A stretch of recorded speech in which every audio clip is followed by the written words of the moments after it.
Welcome back to Relaxant Qisas. This is part 11 of Kamil. Imama Appa, when are you going to Lahore? She looked up from her notes with a start. Saad was slowly cycling around her. Tomorrow? Why do you ask? She shut her file. When you go away, I miss you a lot, he said. Why? She asked with a smile. Because I like you very much, and you get toys for me, and you take me out for drives, and you play with me, he answered in detail. Can't you take me to Lahore with you? Imama was not sure whether this was a suggestion or a question. How can I take you with me? I live in a hostel myself. So, where will you live? She asked. He pondered this over as he cycled around. Then you should come more often. Very well, I'll come more often. She smiled at him. You can talk to me on the phone. I'll call you. Yes, that sounds good. Saad liked this idea. He began to race his bicycle around the lawn. Imama looked at him absent-mindedly. Saad was not her brother. He had come to their house 5 years ago. She did not know where he had come from and was not concerned, but she knew why he had been brought in. He was 10 years old now and had settled in with the family. He was closest to Imama. She often felt very sorry for him, not because he was an orphan, but it was his future that she felt sad about. Her paternal uncles had also adopted orphans, and their future too was a cause for concern for Imama. Book in hand, she continued to look at Saad cycling the garden. Watching him, she was often troubled by such thoughts. But she had no answers. There was nothing that she could do for him.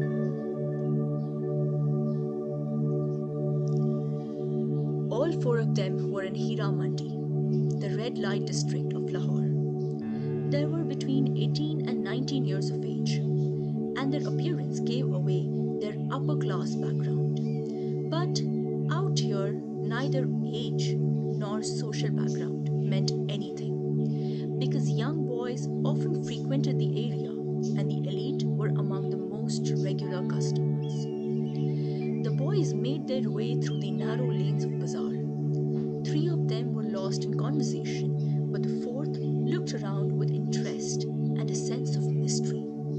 It seemed that this was his first venture into this domain, and a later exchange with his friends confirmed this. On both sides of the lane, in open doorways, stood women of every age, shape, size, and complexion, fair and dark, beautiful and plain, all heavily made up and dressed in a revealing way. And men of all ages also passed through the lane. The boy observed everything very carefully. How often have you been here? He addressed the boy to his right, who laughed and repeated the words. How often? I don't remember now. I haven't kept count. I come here quite often, he said proudly. I don't find these women very attractive. Nothing special about them. The boy shrugged his shoulders.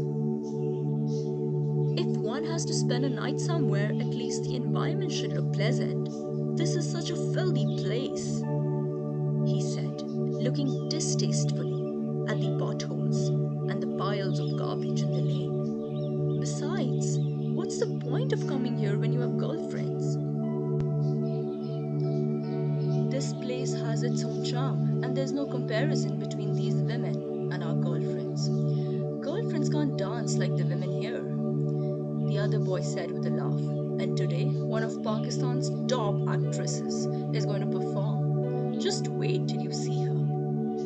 But you had taken me to see her dance, the first boy interrupted. Oh, that was nothing, just a mujra at my brother's wedding. But here, it's a different story. But that actress lives in a very posh locality. Why would she want to come here? His tone was somewhat suspicious. Ask her yourself today, if you want. I don't ask such questions. The other boys laughed at this remark, but the first one looked at him askance. They finally reached their destination at the end of the lane. From a shop near the entrance, they bought garlands of motia, which they wound around their wrists, and also on the wrist of the boy who was objecting to being there. Then they bought pan laced with tobacco and also offered one to him. He had probably never had pan before. They went up the stairs. He looked around critically, and a look of satisfaction crossed his face when he saw that the place was not only clean but well decorated too. The floor was covered with white sheets, and there were bolsters to recline on. Curtains fluttered softly on the doors and windows. Some people had already arrived, but the performance had not yet started. A woman with a lovely but fake smile swiftly made her way to them. As she spoke to them, the first boy took in her appearance. She was middle-aged, plastered with makeup, and sported masses of rose and motia garlands in her hair. She was dressed in a screaming red chiffon sari, and her blouse seemed to have been made not to cover but to reveal her body. She led the boys to a corner of the room and seated them. As soon as she sat down, the first boy immediately spat the pan out into the spittoon nearby. It was hard for him to talk with his mouth full of pan. Besides, he did not quite like its feel or flavor. The other three boys were speaking in low tones. He looked around at other men in the room who reclined against the cushions with wads of notes and bottles of alcohol in front of them. Most of the older men were dressed in starched white cloths. It was the first time he had seen so many people dressed in white other than at Eid congregations. He himself was dressed casually in black jeans and a black t-shirt, like his friends and the younger crowd. A little later, another woman in garish clothes entered the hall and, seating herself in the center, began to sing a ghazal. Musicians accompanied her. After a few songs, she collected the money that had been showered on her and left.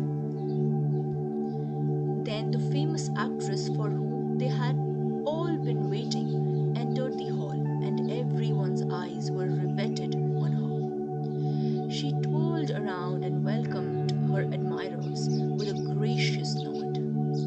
The musicians did not play this time, and loud recordings of raucous songs filled the room. The performer began to dance.